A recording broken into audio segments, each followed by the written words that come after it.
The day they fired me, the only thing I carried out wasn't a certificate of appreciation or some shiny farewell gift.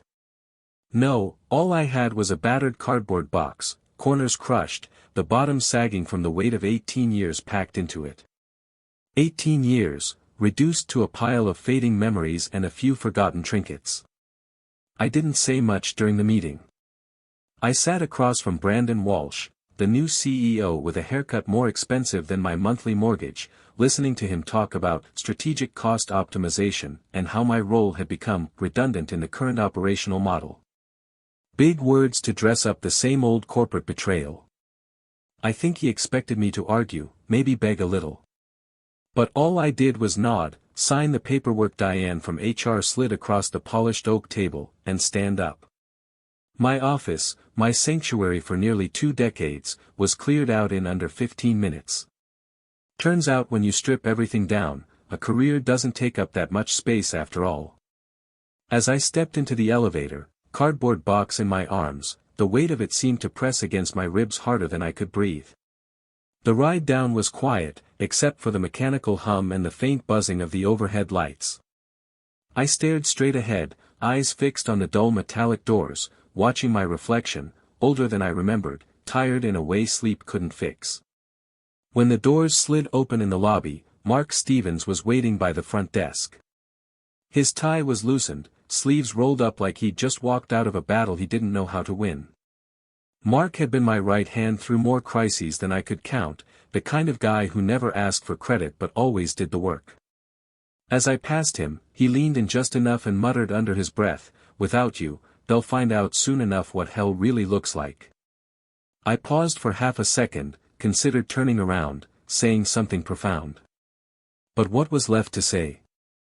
I gave him a small nod and pushed through the glass doors, the cold air outside hitting me like a slap to the face. The parking garage was dim and echoing with every footstep. My old truck sat where it always did, tucked into the far corner like it knew this day was coming.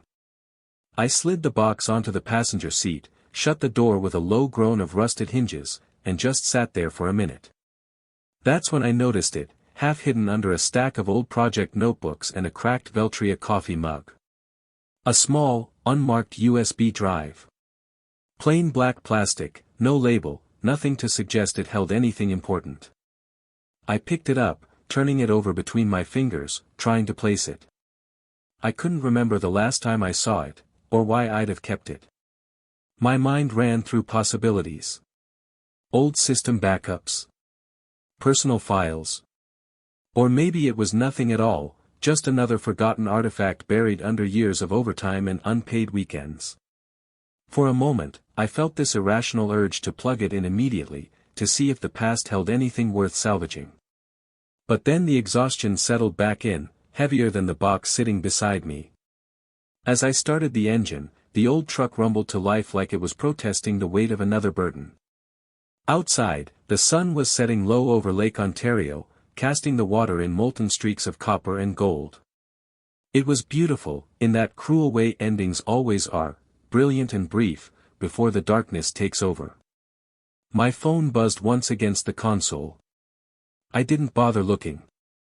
I already knew who it was, and I wasn't in the mood to hear corporate apologies disguised as opportunities.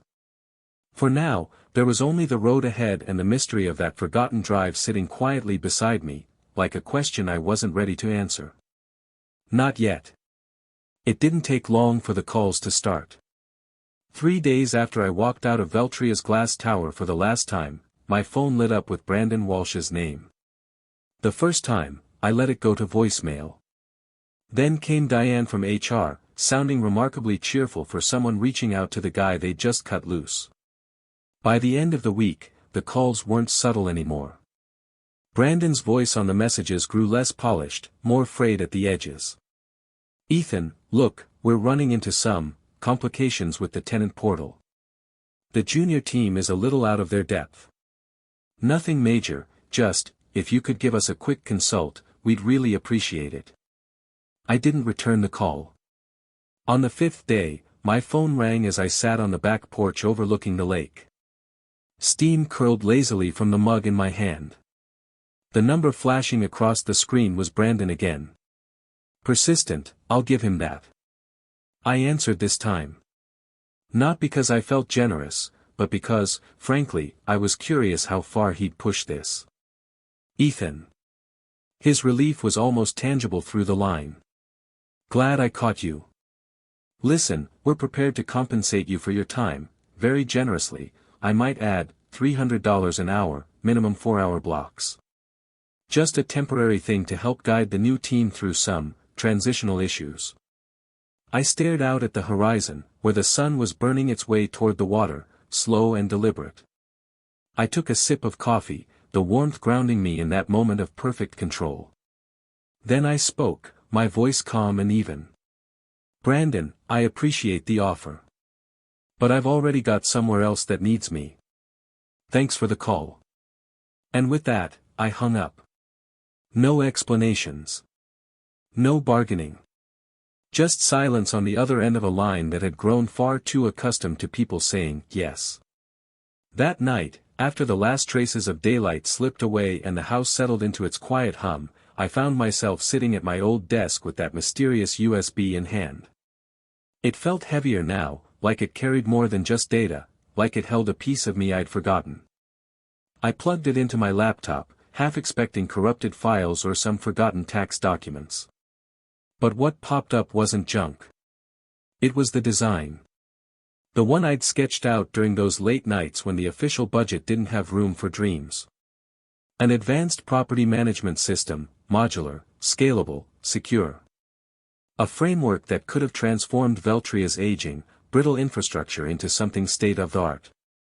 They'd always told me it was too ambitious, too expensive, too far ahead of where we are. Looking at it now, all those diagrams and prototype modules staring back at me, I realized something. They weren't ready for it. But I was. And for the first time in weeks, a quiet smile found its way to my lips. Let them keep calling. I had my own plans to make. A week after that last call from Brandon, I found myself sitting across from Rick Donovan, the kind of man who walked into a room and made you believe every word he spoke before he even opened his mouth. We met at a quiet cafe overlooking the East River, a place far removed from the glass and steel pretensions of corporate boardrooms. He arrived exactly on time, no assistants, no showy entourage. Just a firm handshake and a look in his eyes that told me this wasn't going to be a casual conversation. Ethan Parker, he began, stirring his coffee slowly. I've been following your work for years. Veltria's old system, that was all you, wasn't it? I gave a small nod. Most of it. The parts that still work, anyway. He chuckled, leaning back in his chair. That's the thing about systems built to last, they don't fall apart easily. But when people try to rip out the foundation without understanding how it's held together, well, you've seen what happens. I thought back to Brandon's increasingly desperate voicemails. Their systems must have been crumbling faster than they cared to admit. Rick leaned forward, his tone turning serious. Let me be direct. At Devlin Systems, we're expanding aggressively. We don't want to patch together someone else's half-broken infrastructure. We want to build something new, something better. And from what I've seen, you've already drawn up the blueprint for exactly what we need. My fingers tightened slightly around my coffee mug. So he knew, or at least suspected, about the design sitting on that USB drive. Before I could respond, Rick smiled, like he could read the hesitation in my eyes. We're not looking for the cheapest solution, Ethan. We're looking for the right one. The best one. And from where I'm sitting, you're the man for the job. Then came the words that hit harder than any paycheck figure ever could. We're not looking for the cheapest engineer, we're looking for the best. And you, Ethan, are exactly that. The offer was generous. More than generous. Full creative control. A budget that didn't require me to gut my vision for the sake of quarterly reports. And a promise, no interference from people who didn't understand the work. But beneath that excitement, a darker question stirred. If I took this offer, if I used the design on that drive to build Devlin's future, it wouldn't just elevate their company, it would obliterate Veltria. Could I live with that? Knowing I held the match that could burn down the very house I'd spent 18 years building? The question lingered as Rick slid a thick folder across the table, terms, contracts, everything already lined up. Take your time, he said, rising from his chair. But if you're ready to stop being the man they forgot, and start being the man they remember, call me. As he walked away, I sat there staring out at the water, the folder heavy in my hands. And for the first time in years, I felt something stirring beneath the exhaustion, possibility. But with that possibility came a choice. And I knew, whichever path I picked, there'd be no turning back. The knock came just after sunset. I was sitting on the porch, bourbon in hand, watching the sky bleed into the lake. That stretch of water had always felt like freedom to me, wide, untouchable, indifferent to the chaos of men. But tonight, even its calm couldn't quite settle the weight pressing on my chest. The knock came again, louder this time. Reluctantly, I rose and opened the door. Brandon Walsh stood there, his designer glasses askew, the tailored lines of his suit rumpled and stained like he'd slept in it. His eyes darted past me, as if he expected some hidden boardroom waiting inside. His face, once polished with corporate arrogance, was drawn, desperate. "Ethan," he started, voice cracking under the strain. I know this is highly unorthodox, but we're at a critical juncture. The systems are collapsing, tenant portals offline, payment processors frozen, customer service hotlines swamped with angry calls. It's a disaster. I leaned casually against the doorframe, my expression unreadable. "We're prepared to offer you anything," Brandon continued. "Name your price. Whatever it takes to bring you back, even temporarily, to stabilize things." I lifted the bourbon glass, letting the amber liquid catch the fading light. Took a slow sip, savoring the moment. Then, I looked him square in the eyes and said quietly, "Not everything in this world can be bought with money, Brandon." With that, I closed the door. Firm. Final. And for the first time in a long while, I didn't feel like I was the one left standing on the outside. Later that evening, just as I was settling back into the quiet hum of the house, the doorbell rang again. For a moment, I wondered if Brandon had found new depths of humiliation to explore. But when I opened the door, it wasn't him. It was Mark Stevens. He stood there with his laptop bag slung over his shoulder, his expression unreadable but his eyes burning with something close to betrayal, or perhaps revelation. "We need to talk," he said. At the kitchen table, over 2 hastily poured coffees, Mark opened his laptop and clicked through a series of email threads. As the screen filled with corporate correspondence, the room seemed to shrink around me. "What am I looking at?" I asked, though my gut was already twisting. "Emails between Brandon and Rick Donovan," Mark said grimly. Turns out this wasn't just corporate incompetence. It was engineered. Rick hired Brandon months ago, not just to lead Veltria, but to sink it. Systematically dismantle the infrastructure, cut key personnel, starting with you, and push Veltria into a corner. I sat back, the realization hitting harder than any boardroom betrayal. All this time, I muttered. Brandon wasn't the architect of his own failure. He was just a pawn. Mark nodded. "They call it a controlled collapse, in private equity.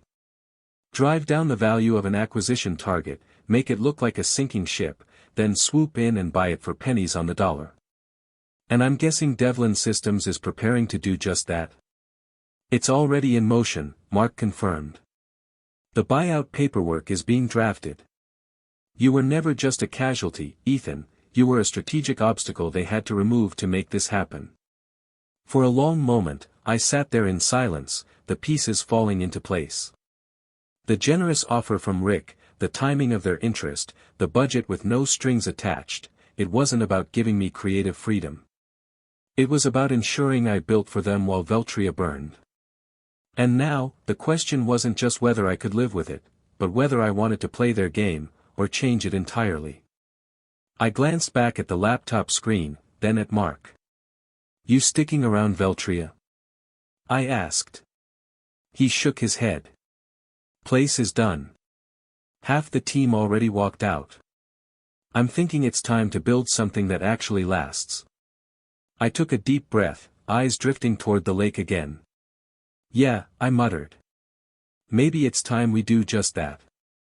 Sleep didn't come easy that night. I sat in the dark long after Mark left, bourbon glass untouched on the table, my mind replaying every conversation with Rick Donovan, every polished word and carefully veiled promise. I thought about the blueprint on that USB drive, the system I'd always dreamed of building.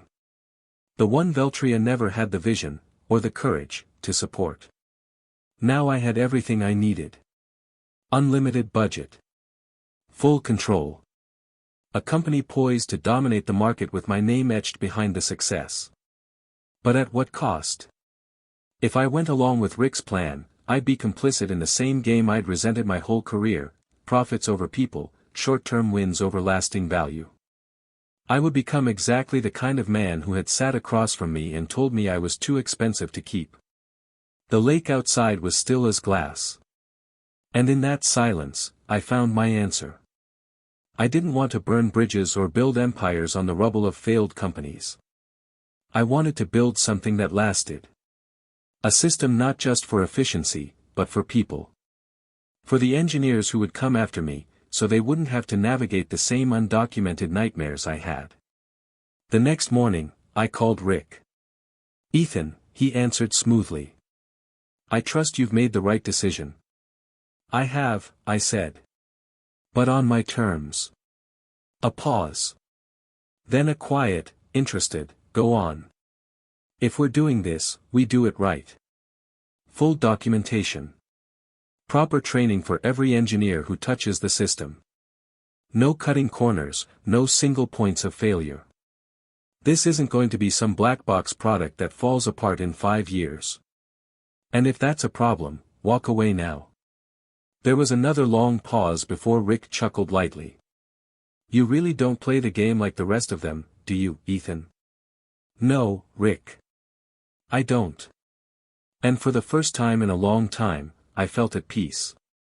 I wasn't choosing between power and integrity. I was choosing to redefine what success meant on my own terms. Not for a quick win. But to build something that would outlast all of us. 1 year later, I stood again at the threshold of what used to be Veltria housing. The building looked the same, polished glass, cold steel beams reaching for a sky that had forgotten the names etched into its foundation. But above the entrance now hung a new banner. Devlin Integrated Property Management. It was official. The takeover was complete. I'd spent the last 12 months leading the integration of 2 corporate giants. On paper, it was a technical challenge, merging outdated legacy systems with the modern architecture I'd designed from that forgotten USB drive. But in reality, it was something far greater. It was closure. As I moved through the familiar halls, faces I hadn't seen in months turned to greet me. Some smiled with relief, grateful to still have a job. Others couldn't meet my eyes, their shame hanging heavier than any severance package. And a few, those who had once sat silently while they watched me pushed aside, gave me knowing nods. No words needed. I found my way, almost on instinct, back to the server room. My old domain. The door was still the same, a heavy metal slab, its handle worn smooth from years of my own hands turning it. Behind it, the systems I had built from nothing still hummed, though not for long. Within weeks, we'd be shutting them down for good. I rested my palm against the cool surface, memories flooding back. Long nights troubleshooting code no one else understood. Quiet victories in the dead hours of the morning. The weight of a company's survival resting on every line of logic I'd written. But those days were behind me. And as I wrapped my fingers around the handle and pulled the door shut for the final time, I whispered to no one but myself. That's enough. Back in the main conference room, an investor asked me a question I'd heard too many times that year. Ethan, how do you want to be remembered for all this? As the architect of a new era? The man who saved the system? I smiled faintly, shaking my head. I don't need anyone to remember my name, I said. Just make sure what we've built stands long after we're gone. That's enough. And I meant every word. I didn't need my name on a plaque or a wing of the building. What mattered was that no one would ever have to dig through undocumented chaos again. No engineer would sit in the dark, alone, trying to piece together a broken system with nothing but guesswork. We'd built something that would last. And that was the only legacy worth leaving. That afternoon, I drove north along the winding roads by Lake Ontario. The leaves were falling fast now, fiery reds and brilliant gold spinning through the air before settling gently onto the road ahead. I rolled down the window and let the crisp autumn breeze rush in, filling my lungs with something that tasted a lot like freedom. For the first time in years, there was no unfinished business, no silent resentment weighing me down. Just the long road ahead and the knowledge that I had done exactly what I set out to do, on my own terms. As the sun dipped low and the lake mirrored the sky's burning colors, I smiled to myself, one hand resting on the wheel, the other tracing lazy circles against the cool glass of the window. The last of the autumn leaves drifted across the road before me, and I thought, this isn't just an ending. It's the kind of ending that makes room for something new. And that was more than enough.